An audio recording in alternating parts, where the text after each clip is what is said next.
which they managed to distribute that. Well, I agree with you. And in terms of my tenure in the executive strata of Scientology, I always was very upset that we never did any community service. To me, when you do community service, you don't do it to get press. You don't do it to wear a yellow T-shirt so everyone knows you're doing it.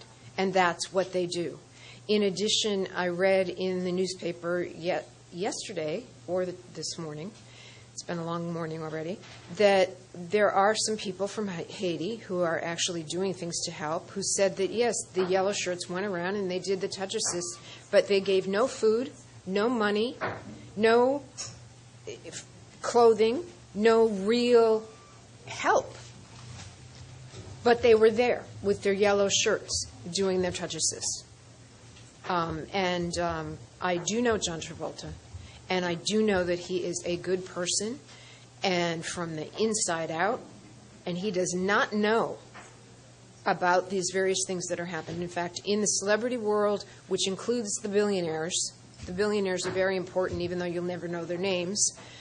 When the St. Petersburg Times article was coming out, they were told specifically, don't read any newspapers, don't watch any TV, don't go on the internet for the next 5 days. We'll tell you when you can. And they obediently do that. And they're handled outside of the orgs. They're not handled within these ideal orgs that are being built, because these ideal orgs are empty. And they don't want the celebrities to know that their donations have gone for naught. So they make it sound like they're special.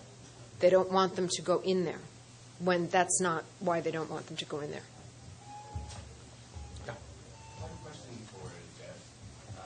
As you mentioned, Scientologists are stepping forward now, as mentioned, by the aid or given the courage by or Anonymous. In your opinion, are you working in collaboration with Anonymous to make this easier for others to step forward and further your cause?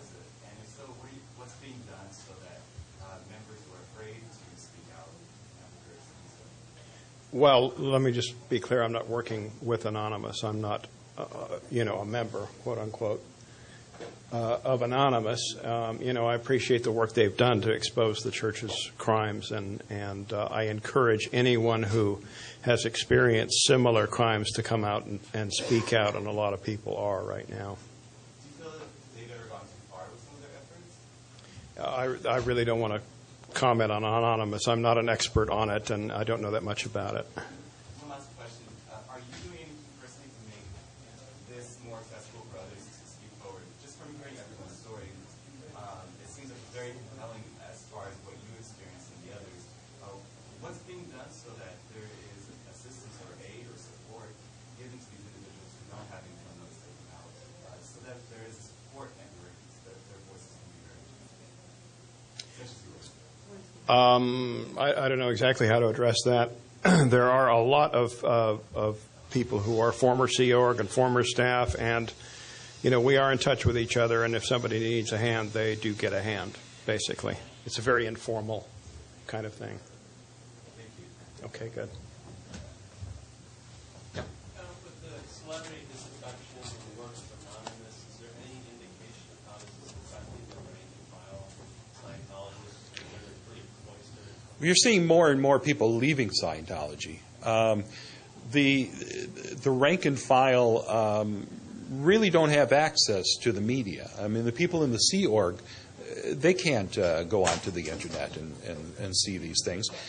But it does kind of filter in. For a couple of years, back in 2000 and 2001, I actually moved to Clearwater, Florida, and worked with a group called the Lisa McPherson Trust, which was started by my pal Bob Minton, who just died a few weeks ago. And at that point, we located our office right next door to Scientology's Office of Special Affairs. And we were there, in case Scientologists needed to come to us for help. In that time, no one actually did, because cameras were on us constantly. The Scientologists who were working there in the buildings, they weren't even allowed to walk on the street anymore. They were shoved into vans, and the vans had windows that were blacked out because they were afraid that the message might come through. And we had some signs that said things like, it's safe to look, it's safe to talk. And years later, I have heard from people who were there at the time who said, you know, I saw that message, and that stuck with me.